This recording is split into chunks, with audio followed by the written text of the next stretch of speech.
Hi guys, it's Keith from IELTS Speaking Success, and it's great to be back with you. And we're starting a new year, 2020. And so I thought it would be nice to share with you some of the new IELTS speaking questions. Today I'm going to look at part 1, and these are the new questions that are in the bank of questions for 2020, January to April. So if you're taking your test in January, February, March or April this year, this will be really helpful to give you language ideas and all of the questions. Let's get into it.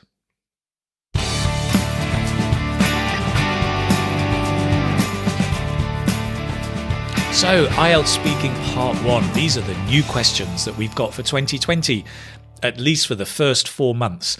My name is Keith, and if you don't know me, I run the website IELTS Speaking Success, and on there I offer a variety of resources. I also do one-to-one teaching, group classes, and there are online courses there you can get as well. So check it out, www.ieltsspeakingsuccess.com.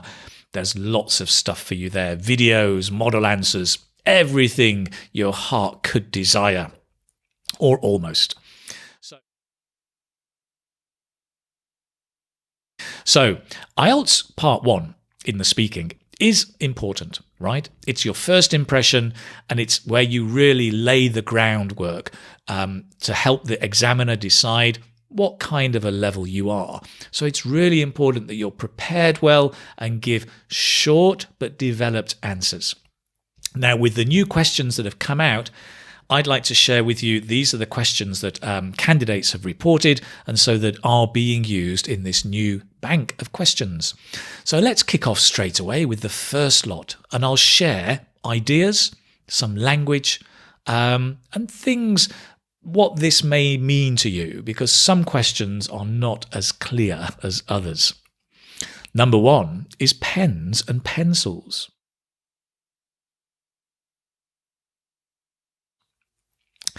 Do you prefer to use a pen or a pencil for writing? Wow. I mean, for me personally, I prefer a pen, right? Because it's smoother and it has a feeling of permanence. And I guess it's kind of, it's the habit I have. I only ever use a pencil actually for drawing or maybe sketching something. So pens and pencils, right? I think it's an interesting question, and I suspect this has come into the question bank because of technology and the move now towards typing. Fewer and fewer children are handwriting stuff. They're not writing things down, they're typing. And some people think that's a bad thing because by writing with a pen, there's character, personality, you learn more according to research. Typing is a bit impersonal. So maybe this is why it's become one of the questions or one of the topics. So I think some useful language here is write down things. Okay, not only write things, but write down. It's much more natural to use a phrasal verb here. I like to note down my ideas.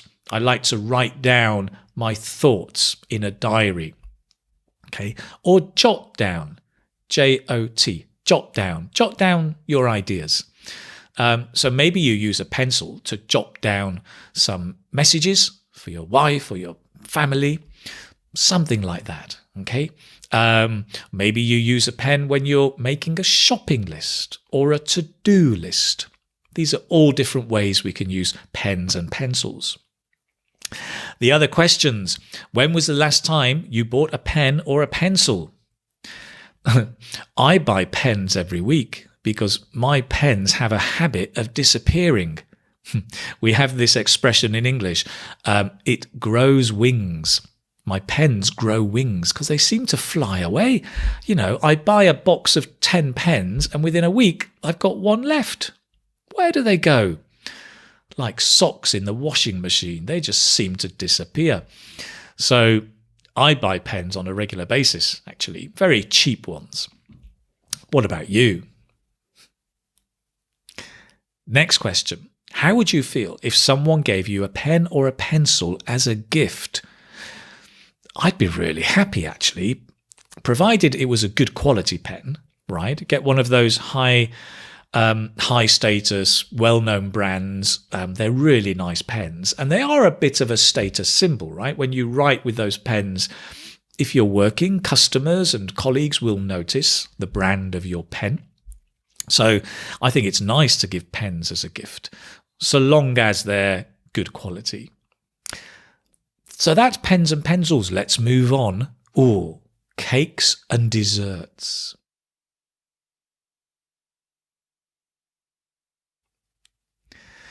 Do you like eating cakes?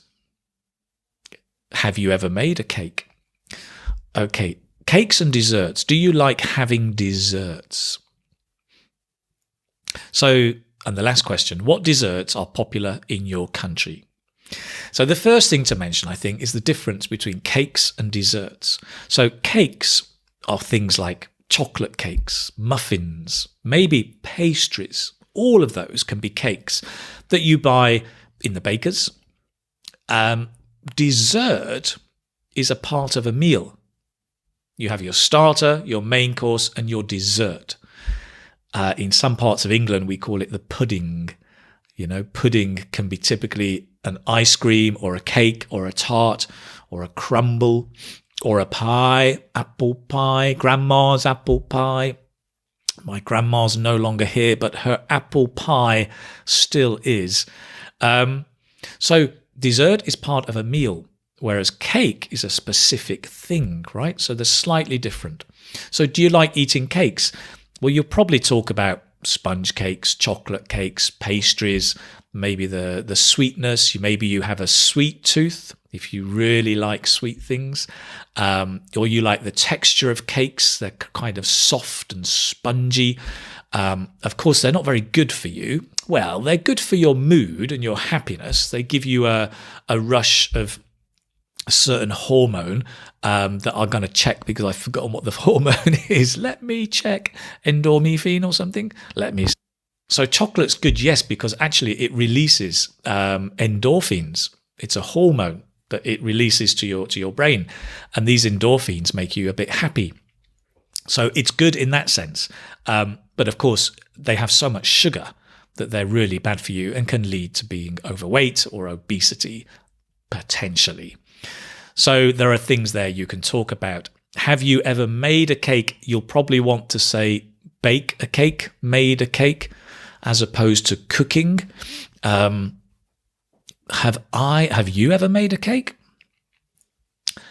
I have made lots of cakes. I'm a big fan of baking. You know, I love to spend like a Saturday afternoon getting my hands dirty, putting on my apron and baking cakes, whether it's chocolate or sponge cakes. I usually follow a recipe because I'm an amateur. I'm not that experienced.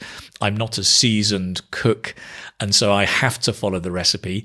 And I love just presenting the cake. I love the smell, the aroma of a freshly baked cake.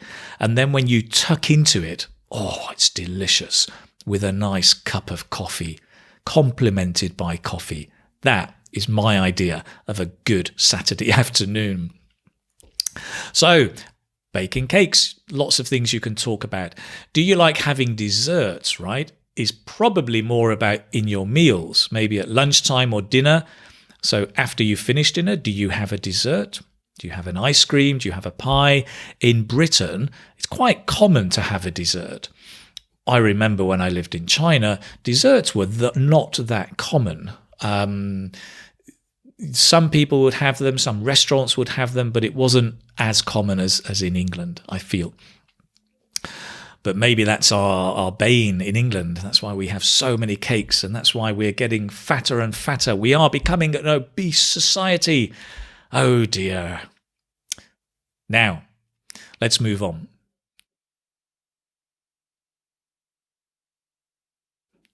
History. Now, this is an interesting topic. Now, here are the questions, right? Do you like history? Did you enjoy learning history when you were a child?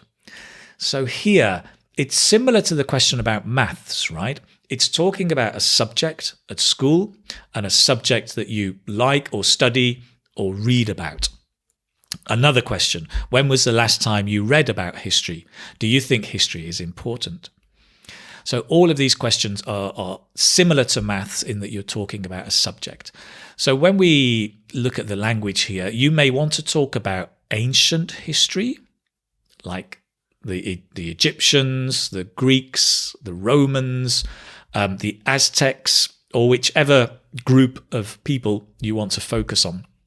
And you can talk about that period in time. You may want to talk about recent history or modern history, which is more the last 100 or 200 years. Our recent history has been plagued with war and conflict, right? We have a saying in English that history always repeats itself. So I think it's interesting that when we say, oh, it's good to learn from history, we can look back at World War I and World War II, and we can learn from history, and then history repeats itself. We start another war. It's crazy, right? But don't worry too much about that. Let's think about the language. So we can talk about history, how maybe we can learn from history, but I think history shapes our present. Makes a shape. So not a circle or a square, but it just defines our present. It shapes our present, and history shapes our future. So certainly, I think history is important. Do you think history is important? I think history is important because although history tends to repeat itself, it certainly shapes our present society. It defines a lot of the culture, the behavior, and the attitudes that we have. And when we look at geography and national boundaries and relationships between countries, it's essential that we understand the history behind those relationships so that we can become closer and learn from other cultures and countries. So there's lots to say about history and lots of things. I personally think history is connected with geography. So here's the thing, right? With the question about did you enjoy learning history when you were a child? I didn't. I found history boring and I didn't really understand it because it was an isolated subject. It was only when I started traveling the world, going to other countries and understanding the geography and the connection between the history, the geography, the culture, the language, that it all made sense. And it became really interesting for me. When I travel to a new city, I love to learn the history behind it, the buildings, the architecture, even the history of the food or the language, because I'm really into languages. So I have found now that I really enjoy history because I think it is connected to everything. It's also connected to literature, right? When you go back and you read Dostoevsky or Chekhov or Shakespeare or Voltaire, all of that, every book from history is actually a historical novel. It reveals something about the time and it shows us something about the culture. So, history, a great subject to talk about. Science. Now, this is another subject, right, at school, and similar questions. I think the subject of science has appeared because of something called STEM, which is hugely popular now in many education circles and across the world. STEM is science, technology, engineering, and mathematics. And STEM is being promoted because there is going to be a need for more scientists in the future, especially computer scientists, people who can code, robotics, automation, all of that is growing in our society. So the need for governments to promote science as a subject. What's more, I have noticed they are promoting women in science and encouraging girls to study science. Something that was traditionally seen as a man's job and a man's subject, right? Isaac Newton, Einstein, all of these guys are guys. Where are the women? Well, there are, definitely, but fewer. in number. And so the promotion of science to more and more girls, I think is great. And maybe that's why it's come into IELTS, right? So the questions here are you interested in science? Well, that sounds difficult, but you could look at this from many angles, right? So maybe you don't read science books or the Science Journal. There's a famous magazine called The Scientist, which is actually really good, but it does touch on some quite difficult topics around astronomy, astrology, the earth, geography, chemistry, lots of difficult things. But you can look at this from many, many angles, right? Are you interested in science? Well, science surrounds us. There is science in cooking. Yes, believe it or not, right? When you put salt on your chips, there is a chemical reaction happening that brings out the flavour of the food. That's science. So it's interesting. When you melt butter in the pan, a solid becoming a liquid because of heat, that's science, right? So there is actually the science of cooking. There are many books that talk about the science of cooking. When you fix your car, if it breaks, you need to know the science. Or fix your bicycle, right? When you've got your inner tube in the tyre, and if there's a hole and the air's coming out, basic science. You need to plug the hole and then pump up the tyre. It's basic science. So knowing a little bit of science is quite useful. It's not essential. It's not studying science, but picking up bits of science, right? Picking up means learning just by doing, really. Picking up bits of science is really useful. I like the expression bite-sized chunks. Bite-sized chunks of science, or bite-sized chunks of language. So when you learn something and it's a bite, it's a little chunk, and you just learn one little bit at a time. You don't sit down with a big book and study the science. You just have bite-sized chunks of science. So I think picking up bite-sized chunks of science is really interesting and useful, right? Particularly, as I mentioned before, with computers. So many years ago, we needed to know the computer language, HTML, or is it HTLM? I always forget. HTML, I think. One of those acronyms. And nowadays, that's not necessary. You can make a website without knowing any coding at all. So in that sense, you don't really need to know the science. But behind the scenes, there's a lot of science going on. And it can be quite interesting and useful to know a bit of the science going on. Okay. So, science. Did you have science classes at school? Well, at primary school, you do have science class. When you get to secondary, they tend to split it up. And you've got chemistry, physics, and biology. You may have social sciences. So those are the different subjects that come up. Biology about living things. That's the one where you dissect the frog and you feel sick because you've opened up this frog. Or we used to have a brain in pickled water. It was the brain of a sheep that was there on the shelf. Oh, wow. That was biology. And then physics, I just remember those little diagrams with neurons, protons, and the atoms all connected to each other, and the periodic table. And then chemistry, chemical reactions. We had a great chemistry teacher who was always encouraging us to do experiments. So we would have the little test tubes, all the liquids, the Bunsen burner that would burn and heat up the liquid, and then make a record of the chemical reactions. He actually taught us the essence of research and science, how to do an experiment. And it was great. So I enjoyed chemistry classes. Enough of science. Let's move on to the next one.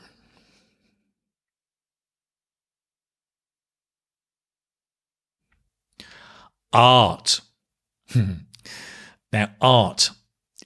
The questions here, for example, do you like going to museums? Well, there are many kinds of museums, right? There are art museums, there are history museums, science museums, art galleries. You can talk about any of those. Have you ever been to an art gallery? Yes, I have. I've been to lots of art galleries. I really enjoy looking at portraits. I love the facial expressions and how the artist can communicate maybe the personality of the person that they're drawing. I just find them really fascinating. So I enjoy spending a leisurely hour or two just browsing around the different rooms in an art gallery. There you go. Nice. Browsing the rooms. Portraits. So it's useful to know the basic kinds of paintings. So if you're looking at a face painting, it's called a portrait. If it's the mountains and the trees and nature, it's a landscape. If it's the sea, surprise, surprise, it's a seascape. And those pictures of a plant or a bowl of fruit, still life. Why is it called still life? I mean, surely life is alive, it's moving and it's bouncy. Mind you, apples are not very bouncy, nor are bananas. They don't move, do they? They just sit there, still life. So you may like still life paintings. And in addition to paintings, maybe you go in for sculptures, right? Which are either the face or the body made of bronze, made of stone, made of marble. There are different materials that can be used, and the sculptures represent normally people, but not always. So, do you like going to museums? Have you ever been to an art gallery? Did you take art classes when you were a child?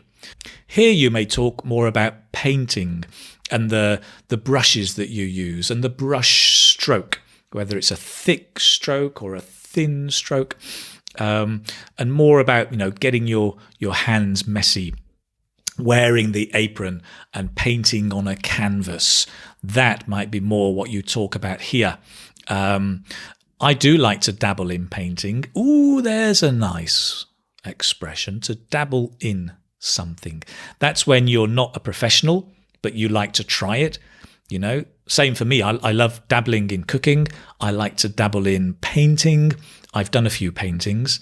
I like oil painting because you can smell the oil and the texture on the canvas is quite rough and it gives it a very vivid, alive feel for me. I also like to dabble in computing a little bit. So there's a nice word you can use, dabble. If you talk about art, you may want to talk about a style of art, but that's a bit higher level. There's a question here. Are there any paintings on the wall in your room? There are, and there's a painting up there actually, which is a kind of an impressionist style, the Van Gogh or the Monet style. So that might be a nice one to talk about. And next up is laughter. Now, there was a recent question about smiling, but this one is about laughter, laughing, right? You'll be familiar with the text acronym LOL, L-O-L, laugh out loud. We actually do use that, right? I was watching a program last night, The Big Bang Theory, and I was laughing out loud. It was so funny. So we do say that. With laughter, you maybe want to, the first question, right, is when was the last time you laughed? So maybe you talk about when you were with friends, with family, telling jokes or cracking jokes is to tell a joke. Maybe you were watching a funny TV program or a film that was a comedy or a stand-up comic or any kind of comedian. So notice it's really useful to learn the family groups of words, right? Comedy is the subject. Comedian is the person. A comic is also a person as well as a magazine. Comical means funny. So learning these parts of the word forms, the noun, adjective, verb, is really, really useful. Okay. So comedy, you may want to talk about a stand-up comic. One of my favourite stand-up comics is Peter Kay. And if you haven't watched Peter Kay. He's from the north of England, where I'm from, and he's a very down-to-earth comic. He does observational humour, and that's where you observe everyday things in life, but from a different angle to find them funny. So open the window. Hey, it's electric. Those days are gone. Hey, none of that anymore. Electric. So he likes observational humour. It's very deadpan humour. It's just very dry. It's not laugh out loud. It's more kind of humorous and funny, quite witty. So he's a great stand-up comic. You know, he gets up in front of the stage and just speaks. So I like him. Check him out. Do you like watching funny programs on TV? Yes, so here you could talk about observational humour.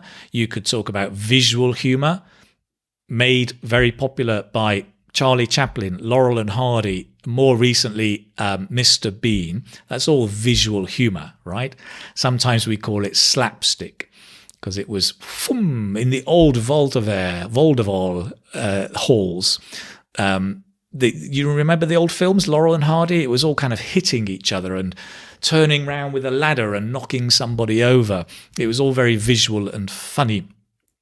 So maybe that, or maybe you like kind of words on play on words, where the humour is a bit more witty, it's a bit cleverer, and there's a play on words where you make the meaning of a word different, and therefore there's an unexpected surprise.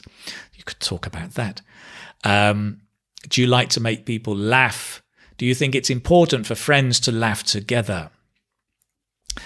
Yes. Some great words here might be laugh out loud. Something is funny. It's hilarious, right? I find Peter Kay hilarious. Or hysterical, right? I was telling this story the other day about when I got locked in the toilet, which was quite hysterical. It wasn't at the time, but I was about to give a presentation on stage. And as you do, just before going on stage, I thought I'll nip to the toilet and couldn't get out. The door was jammed. I was stuck in there, you know, and they were on the point of announcing, and here is Mr. Keith O'Hare. And I'm in the toilet trying to open the door. It was terrible. But looking back, it was hysterical. What a great comedy scene. Hilarious. So that's laughter. Let's move on. Numbers is next. Okay. Numbers. So let's look at the questions first. Do you have a favourite number? When I asked some friends about this, we all ended up coming up with a lucky number. And I think people tend to think of lucky numbers, not favourite numbers. But that's fine. You can say, yes, my favourite number is number 3. I think it's really lucky. I can't remember why I chose that number, but I think many people choose lucky numbers from superstition, right? They believe it's just a number that will bring them luck, or maybe it's the date of birth, or the time they were born, or the month they were born in, and they think that number's lucky. This whole study, right, is called numerology. There is a science behind it. And if you're a numerologist, apologies for that, but I'm not sure that it's a real science. But the numerology, the study of numbers and what they mean. So you can visit a numerologist, and depending on the time you were born, the day, the date, and the year, they can do something a bit mystic with the numbers and tell you something magical, like what colour socks you're going to wear next week. Sorry, that's a bit facetious. They may tell you how many children you're going to have, something like that. So it is a bit mystic, but it's numerology. So you could talk about that, right? Are you good at memorising numbers? So remembering or learning by heart. I'm terrible at that. And to be honest, I don't think we need to, because we could just use computers and phones. You can type every bit of information you need. I don't think we need to remember anything apart from names, because we can just access all the information. Now, here's a funny question. Do you often use numbers to do things? What does that mean? Do you use numbers to do things? I use numbers to make a phone call. right? Of course. But I think what it means is activities that involve numbers. So personal finance, right? Do you budget? Do you do personal finance? If you do personal finance at the end of the month, or in fact during the month, you'll be keeping a tally of how much you spend, how much you earn, and making sure your books balance. So personal finance is something you may do where you use numbers. Some people cook. Some people paint by numbers, don't they? You have a painting and they have the numbers, and each number corresponds to a colour, and then you just fill in the colour and you end up with a beautiful black horse. Great. There's cooking as well, right? If you're a bit of an amateur cook like me, you like to dabble in cooking. If you dabble in cooking, then you probably follow a recipe. That's a bit hard. Follow a recipe. That's like a tongue twister. Follow a recipe. If you follow a recipe. If you read a recipe, easier. If you read a recipe, 100 grams of sugar, 2 litres of stock or water, a tablespoonful of lemongrass, whatever. Numbers, right? You may need the numbers to cook and to follow your recipe. So maybe that's something you do. There's lots of things you can talk about. Would you like to have a job that deals with numbers? Which jobs deal with numbers? Well, accountant, banking, professional cook, maybe, scientists, mathematician, teachers. There's got to be loads of them, right? So you could talk about those kind of jobs. I think the key is to say whether you like numbers, and if you have a good ability, are you very capable with numbers? Do you have a good aptitude for numbers? I have quite a good aptitude for numbers, so I can do them quite well. So you may want to talk about that, whether you want to have a job that uses numbers. Great. The next question is about breaks. Now, breaks sometimes means vacation. Sometimes it means break. You break your pencil. But here, I'm pretty sure it means taking a break in the working day. So you're working and you take a break. Maybe you go for a coffee. Maybe you have a stroll, or maybe you stretch your legs, or just go and have a chat with a colleague for a few minutes. Whatever it is, that's the break. So here, do you prefer a long break or several short breaks? Some people like to just keep working, right? They stick at it and then have a long break when they're finished. Personally, I prefer several short breaks. Even on my computer, I have a special software, the Pomodoro software, that tells me every 25 minutes, beep, beep, beep, Keith, take a break. It doesn't say that, but it tells me it's time to take a break.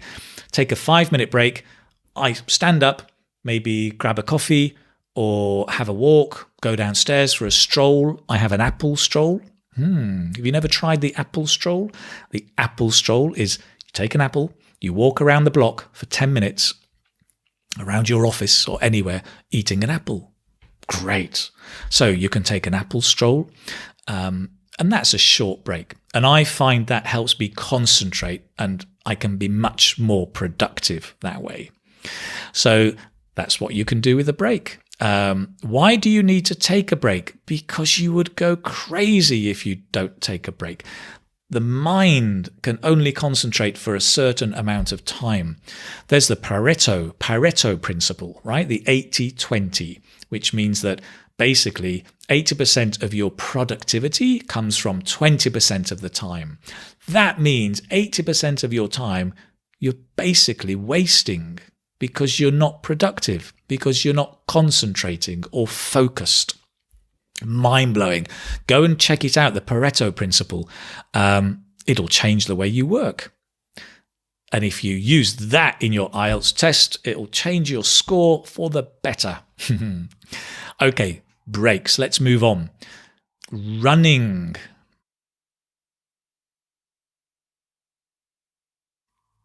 There was recently the question about walking.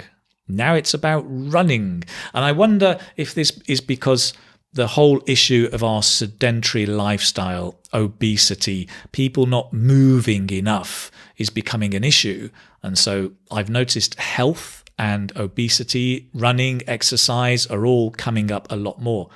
So here the questions are, do you like running? Where do you usually go running? Have you ever run a long distance? Do you think running is a good way to stay healthy? Now, what you may be thinking is, hang on, if I don't like running, I'm going to say no. Do you like running? No. Where do you usually go running? I don't. Have you ever run a long distance? No, I just told you. Do you think running is a good way to stay healthy? No, I just told you I don't like running. Are you listening to me? Now, there's the problem, but it's not a problem, right? So if you don't like running, that's fine. Just say, I don't like running. But develop your answer. For example, do you like running? No, I don't. I prefer walking. I find walking much more relaxing and gives me the kind of energy I need each day. Okay? So, no, I prefer And just talk a little bit about that. So if you say no, the examiner's going to skip. He's not going to say, or she is not going to say, where do you usually go running, right? Unless they really want to test you, but the chances are they will skip that and say, have you ever run a long distance? Now, even though you said, no, I don't like running, they could say, have you ever run a long distance? Because think about it. Most of us have had to run at some time. At school, we had to run cross country, right? We had to run out into the mountains around Manchester for 2 hours, running and running. We had to run a long distance. If you were in some countries, you have military service, right? And you have to train as a soldier for either 2 weeks or a year. And, you probably had to run a long distance. And the reason a lot of people don't like running is because they had to run when they were kids and they didn't like it. So there's a good chance you could talk about when you had to run a long distance. And then, do you think running is a good way to stay healthy? Well, yes, you can talk about it's aerobic, it's a cardiovascular exercise, is that right? It's an aerobic exercise. It's good for your heart. It helps you pump blood and energy and oxygen, not energy. It helps you pump oxygen around your body into your brain.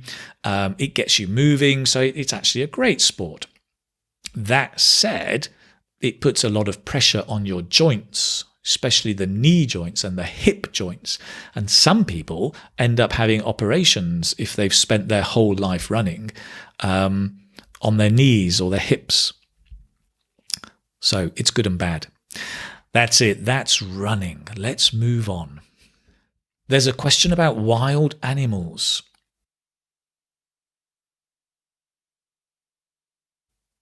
So what do we mean by wild animals? Well, basically not tame. So a wild animal lives in the wild. So essentially it feeds itself and it finds its own home. So any kind of pet, like a dog or a cat, is not a wild animal. But dogs that live in the wild, like the dingo in Australia, they are wild animals.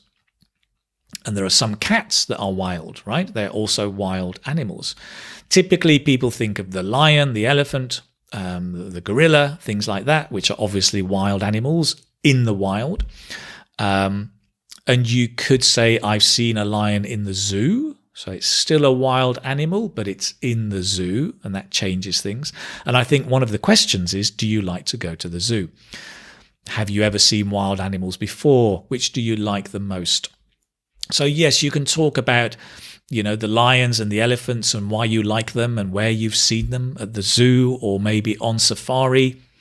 But you can also talk about animals in your country. So in England, we've got foxes and rabbits, badgers, birds, a plethora of birds that are wild animals and that you could talk about.